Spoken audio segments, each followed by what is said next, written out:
রাজধানীর পল্লবীর একটি ছোট্ট বাসা। সকালে স্কুলে যাওয়ার কথা ছিল 7 বছরের নিষ্পাপ শিশু রামিসার।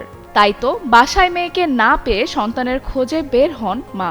পাশের ফ্ল্যাটের দরজায় পড়ে থাকতে দেখেন ছোট্ট রামিসার জুতা। সে সময় একদিকে সন্তানকে পেতে মায়ের আকুতি নাড়ছিলেন দরজার কড়া, অন্যদিকে ঘরের ভেতর ধর্ষণের পর খুন করা হচ্ছিল শিশু রামিসাকে। রাজধানীর বুকে এমন নৃশংস ঘটনায় স্তব্ধ পুরো দেশ। পুলিশ জানিয়েছে, প্রাথমিকভাবে ধারণা করা হচ্ছে শিশুটিকে ধর্ষণের পর হত্যা করা হয়েছে।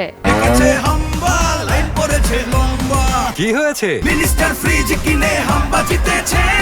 মিনিস্টার ফ্রিজ কিনুন, হাম্বা জিতুন, আরো আছে আকর্ষণীয় উপহার। পরে মরদেহ গুম করার উদ্দেশ্যে ঘাড় থেকে মাথা বিচ্ছিন্ন করা হয় এবং শরীরের বিভিন্ন অংশ টুকরো করার চেষ্টা চালানো হয়। তদন্তে উঠে এসেছে আরও ভয়াবহ তথ্য। নিহত রামিসার পরিবার দীর্ঘ 17 বছর ধরে ওই ভবনে বসবাস করলেও অভিযুক্ত দম্পতি মাত্র 2 মাস আগে বিপরীত পাশের ফ্ল্যাটে ওঠেন। সকাল 10:30টার দিকে রামিসাকে স্কুলে পাঠানোর জন্য খুঁজতে গিয়ে তার মা অভিযুক্তদের ফ্ল্যাটের সামনে রামিসার স্যান্ডেল দেখতে পান। পুলিশের ভাষ্য অনুযায়ী, রামিসার মা যখন দরজায় বারবার নক করছিলেন তখন ঘরের ভেতরে হত্যাকাণ্ড চলছিল। মূল আসামি সোহেল রানা যেন পালিয়ে যেতে পারে সেই সুযোগ করে দিতে স্ত্রী স্বপ্না দীর্ঘ সময় দরজা বন্ধ রাখেন। পরে সোহেল জানালার গ্রিল কেটে পালিয়ে যাওয়ার পর দরজা খোলা হয়।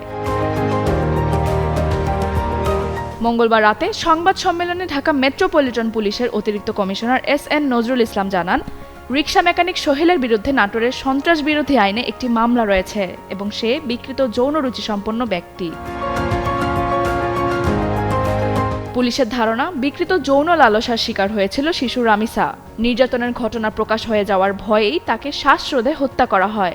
পরে আলামত নষ্ট ও মরদেহ গোপনের উদ্দেশ্যে মাথা ও হাত বিচ্ছিন্ন করা হয়। তবে ধর্ষণের বিষয়টি ময়নাতদন্ত ও কেমিক্যাল পরীক্ষার রিপোর্টের পর নিশ্চিত হওয়া যাবে বলে জানিয়েছে পুলিশ। তথ্য প্রযুক্তির সহায়তায় পুলিশ জানতে পারে, নারায়ণগঞ্জের একটি বিকাশের দোকানে টাকা তুলতে গেছে সে। সেখান থেকেই অভিযান চালিয়ে সোহেলকে গ্রেপ্তার করা হয়।